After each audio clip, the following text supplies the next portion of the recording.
Ah, Howard tercengang, ini. Tidak, Saudara Tyson, bersenang-senang dan nikmati. Howard tidak berani melihat wajah Wendy saat ini setelah dia selesai berbicara. Sebaliknya, dia mengambil kunci di atas meja dan hendak berlari.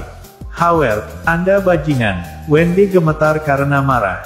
Dia tidak pernah berpikir seorang pria seperti dia akan menjadi pengecut. Teman sekelas lainnya juga meringkuk. Mereka semua tampak seperti takut mendapat masalah. Harvey adalah satu-satunya orang yang hadir dengan wajah kosong, bukan karena hal lain, tetapi karena dialah yang melatih dan merawat Tyson Woods secara diam-diam ketika dia berada di York.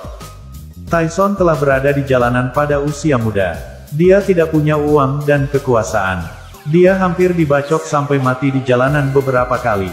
Suatu kali, Harvey bertemu dengannya dan berpikir dia mungkin menjadi tokoh terkemuka, jadi dia memutuskan untuk melatihnya. Dia terkejut bahwa Tyson telah tumbuh begitu banyak hanya dalam beberapa tahun. Namun, Harvey tidak berniat mengenalinya. Dia bukan lagi pewaris York setelah bertahun-tahun. Tyson mungkin tidak ingin mengenalinya. Sementara itu, Tyson yang jahat akhirnya melirik orang lain di ruangan itu dengan sengaja. Meskipun demikian, ketika tatapannya melewati Harvey, dia sedikit terkejut. Wajahnya berubah di detik berikutnya. Kesombongan dan kejahatannya langsung menghilang. Sebaliknya, dia dengan cepat bergerak maju dan berjalan ke Harvey.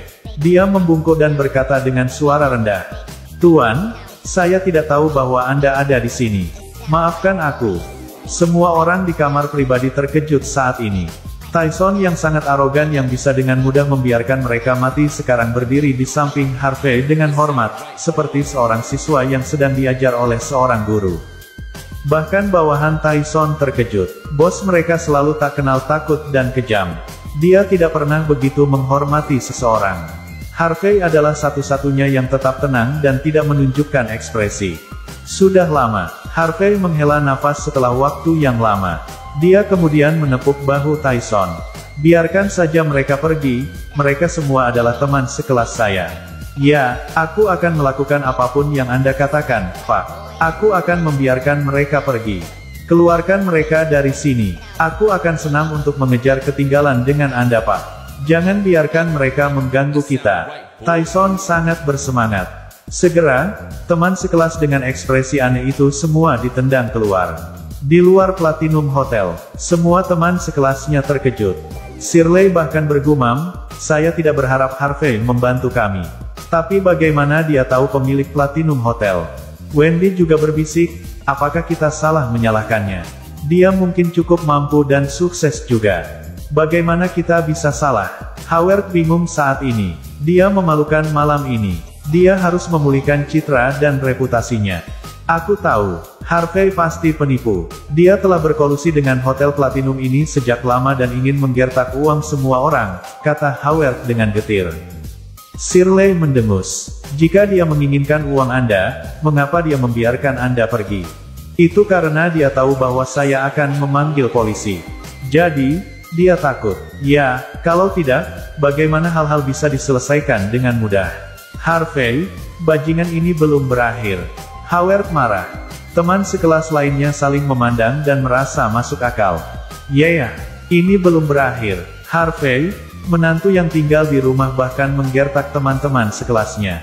Kita lihat saja nanti. Lain kali aku bertemu dengannya, aku akan." Mereka hanya memarahi. Tidak ada yang berani mengejarnya dan melecehkannya saat ini. Mereka semua pergi dengan kesedihan setelah mengutuk dan berteriak sebentar. Setelah menolak Audi Howard, Wendy masuk ke Porsche dan pergi, hanya menyisakan Howard yang menggertakkan giginya. Hanya ada Harvey dan Tyson di kamar pribadi sekarang. Tyson berdiri dengan kepala tertunduk, tetapi dia masih melihat keluar jendela dan berkata, "Tuan, orang-orang ini begitu tidak tahu berterima kasih. Apakah kamu menginginkan aku?" "Lupakan mereka." Harvey tersenyum dan tidak membawanya ke hati. Jika bukan karena Shirley malam ini, dia hanya akan diam dan membiarkan Tyson berurusan dengan mereka. Ya, Tyson tidak berani membantah. "Pak, di mana Anda bekerja sekarang? Saya belum dapat menemukan Anda di beberapa tahun terakhir. Anda akhirnya akan tahu tentang hal itu. Ingat, Panggil saja namaku saat kau bertemu denganku di masa depan. Harvey memerintahkan. Telepon model lama Harvey berdering lagi saat dia berbicara. Dia mengangkat telepon dan meliriknya. Dia mengerutkan kening dan berkata, "Sial. Aku harus kembali dan membersihkan rumah. Tyson, aku akan datang kepadamu ketika aku bebas." Begitu dia selesai berbicara, dia mengendarai sepeda listriknya dan menghilang dari pandangan Tyson yang membosankan.